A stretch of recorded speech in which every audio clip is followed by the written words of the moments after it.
Hello friends, કેમ છો બધા? તમારી પોતાની ચેનલ નિશા પટેલ ગુજરાતીમાં તમારું સ્વાગત છે। આજે આપણે આ મેંદા વગર અને તળિયા વગર એકદમ 2 ચમચી તેલમાં એક નવા નાસ્તાની રેસીપી બનાવીશું ફ્રેન્ડ્સ। બાળકોનો તો એકદમ ફેવરિટ બનવાનો છે આ નાસ્તો, અને પીઝા પાસ્તા બધું ભૂલાવી દે એવો ટેસ્ટી બને છે ફ્રેન્ડ્સ। એકદમ સરળ રેસીપી છે, બહુ કંઈ આપણે વધારે પ્રિપરેશનની જરૂર નથી। તો ચાલો રેસીપીને જોઈ લઈએ। તમે જોઈ શકો છો એકદમ સોફ્ટ એવો આ નાસ્તો બનીને તૈયાર થયો છે। તો એના માટે મેં આ સૂજી લીધી છે, એટલે કે રવો। આ બહુ વધારે જાડો રવો છે, તો આપણે આને એકવાર પીસી લેવાનો છે, કારણ કે આપણે બાઇન્ડિંગ માટે બીજી કંઈ પણ વસ્તુનો ઉપયોગ નથી કરવાના। આપણે માત્ર રવામાંથી જ આ રેસીપીને બનાવીએ છીએ। તો આ રીતે મિક્સરમાં એડ કરીને મેં પીસી લીધો છે। તો 2 વાટકી રવો લીધો તો મેં, તો આ રીતે 2 વાર થોડા બેચમાં મેં પીસી લીધો છે રવાને।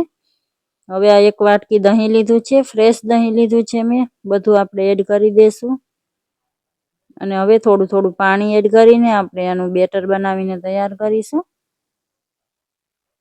આ નાસ્તાને તમે ઇવનિંગ સ્નેક્સમાં કે પછી ડિનરમાં ક્યારેય પણ બનાવી શકો છો। બાળકોના ટિફિન માટે પણ બનાવી શકાય છે આ નાસ્તાને।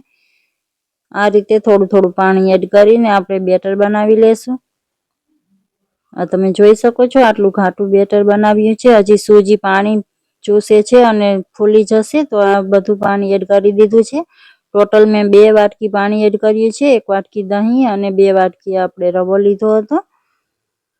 તો આ રીતનું બેટર બનીને તૈયાર થઈ ગયું છે, તમે જોઈ શકો છો। હવે આને આપણે ઢાંકીને 10 થી 15 મિનિટ માટે છોડી દેશું।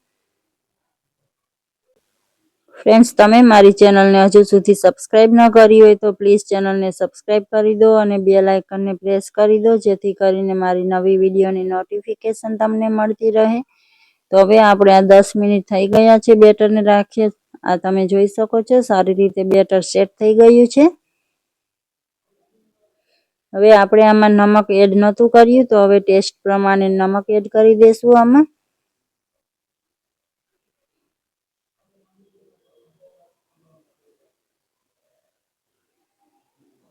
એકવાર મિક્સ કરી લેશું સારી રીતે।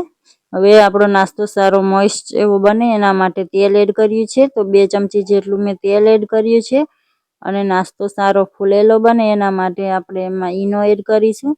તો 1 ટીસ્પૂન જેટલો મેં ઈનો એડ કર્યો છે। આ રેગ્યુલર વાળો ઈનો છે ફ્રેન્ડ્સ, અને ઈનો એક્ટિવેટ થઈ જાય એના માટે 1 ચમચી જેટલું પાણી એડ કરીશું અને સારી રીતે મિક્સ કરી દેશું। ઈનો એડ કર્યા પછી આપણે બેટરને વધારે વાર રાખવાનું નથી ફ્રેન્ડ્સ, તરત જ કૂક કરવા માટે રાખીશું આપણે। તો પહેલાથી જ મેં પ્લેટને ગ્રીસ કરીને રાખી હતી અને સ્ટીમર પણ ગરમ કરવા માટે રાખી દીધું હતું। તો આ રીતે બેટરને ફેલાવી દેશું, અને સ્ટીમરમાં પાણી પણ ઉકળી ગયું છે, તો આપણે થાળીને એમાં રાખી દેશું અને ઢાંકણ ઢાંકીને હાઈ ફ્લેમ પર 15 થી 20 મિનિટ માટે કૂક કરી લેવાનું છે। તો આ કૂક થાય છે ત્યાં સુધીમાં આપણે બીજી તૈયારી કરી લેશું। તો આ મેં લસણ લીધું છે, તમે જોઈ શકો છો લસણ ફોલી લીધું છે મેં। હવે આને તમે બારીક કટ પણ કરી શકો છો અથવા મિક્સીમાં ચલાવી શકો છો। હું એને આ રીતે ખાંડીને દરદરું વાટી લીધું છે મેં। લસણની એકદમ બારીક પેસ્ટ કરવાની જરૂર નથી, આપણે ફ્રેન્ડ્સ આ રીતે અધકચરું વાટી લેશું। હવે આપણે જોઈ લઈએ 15 થી 20 મિનિટ થઈ ગયા છે, ચેક કરી લઈએ। તો આ રીતે સારી રીતે કૂક થઈ ગયું છે। હવે પ્લેટને આપણે બહાર કાઢી લેશું, અને આપણો નાસ્તો ગરમ જ છે ત્યાં આપણે એમાં આ રીતની મેં ક્યુબ વાળું ચીઝ લીધું છે, અને નાના ગ્રેટરથી આપણે એને ગ્રેટ કરી લેશું। 2 ક્યુબ મેં આના ઉપર ગ્રેટ કર્યા હતા। ગરમ હોય ત્યારે જ આ રીતે સરસથી ચીઝ મેલ્ટ થઈ જાય છે, તમે જોઈ શકો છો ચીઝ સારી રીતે મેલ્ટ થઈ ગયું છે। હવે ગેસ પર એક તડકા પેન રાખી દીધું છે, એમાં આ રીતે મેં બટર એડ કર્યું છે 2 ચમચી જેટલું। ગેસની ફ્લેમ લો જ રાખીશું, બટર મેલ્ટ થવા લાગ્યું છે, તમે જોઈ શકો છો આ રીતે। હવે આપણે જે લસણને વાટીને રાખ્યું હતું એ આપણે એડ કરી દઈશું। લસણનો એકદમ કાચાપણું ના રહે એટલું આપણે એને કૂક કરી લેવાનું છે।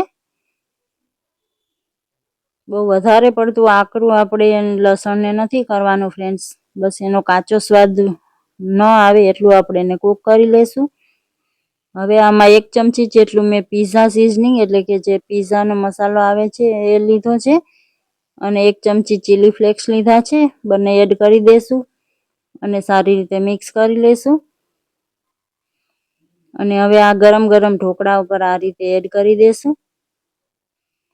તો આ રીતના આપણા ચીઝ ગાર્લિક ઢોકળા બનીને તૈયાર છે ફ્રેન્ડ્સ. ખરેખર બહુ જ સરસ લાગે છે. એકવાર આ રેસીપીને જરૂરથી ટ્રાય કરજો. ટ્રાય કરવા જેવી છે ફ્રેન્ડ્સ. બાળકોને પણ બહુ જ પસંદ આવશે. તો ફ્રેન્ડ્સ, તમને મારી આ રેસીપી કેવી લાગી? સારી લાગી છે તો લાઈક કરી દો. તમારા ફેમિલી અને ફ્રેન્ડ્સ સાથે શેર જરૂરથી કરજો અને કમેન્ટ કરીને જરૂરથી જણાવજો. મળીએ છીએ આવી જ નવી રેસીપી સાથે. Thank you for watching.